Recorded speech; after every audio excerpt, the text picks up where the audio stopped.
स्वागत आहे। आज आपण मुलाखत घेणार आहोत आनंद तांबोळे, हे जे की पीएमश्री जिल्हा परिषद शाळा इरळज येथील कला शिक्षक आहेत आणि आपण त्यांची मुलाखत याबद्दल घेणार आहोत की आज क्रांतिज्योती सावित्रीबाई फुले यांची जयंती होती, त्यानिमित्त त्यांनी त्यांचे चित्र रेखाटले होते। तर त्यांना हे चित्र रेखाटण्यासाठी नेमकी प्रेरणा कशा पद्धतीने मिळाली? प्रथमतः आद्य शिक्षिका, पहिल्या शिक्षिका क्रांतिज्योती सावित्रीबाई फुले यांच्या जयंतीनिमित्त सर्वांना शुभेच्छा। प्रेरणादायी व्यक्तिमत्व आहे सावित्रीबाई फुले म्हणजे आमच्यासाठी, सर्व भारतीयांसाठी।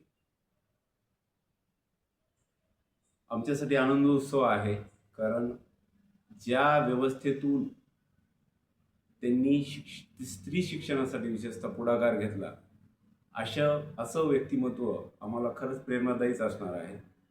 आणि अशा व्यक्तिमत्वाचं आमच्याकडं कुंचला आणि कॅनव्हास किंवा खडू किंवा फळा यापेक्षा वेगळं माध्यम आमच्याकडं तेही अपुरंच आहे।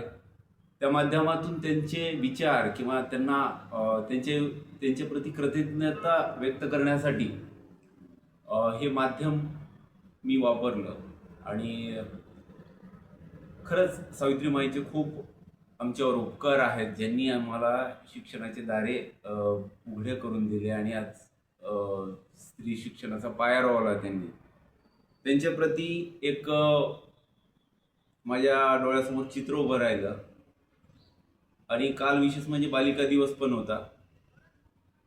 एक सावित्रीबाई फुलेंकडं बघताना एक मुलगी आहे, अतिशय ग्रामीण भागातली विद्यार्थिनी, आणि तिच्यावर चेहऱ्यावरले जे भाव मी टिपण्याचा प्रयत्न केला।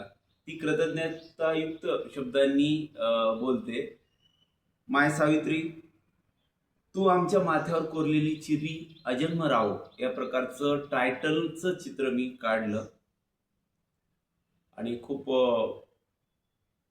प्रेरणादायी असं चित्र काढण्याचा प्रयत्न केला। तर आपण त्यांना पुढील प्रश्न हा विचारूया की आजच्या पिढीला आपला नेमका संदेश काय आहे?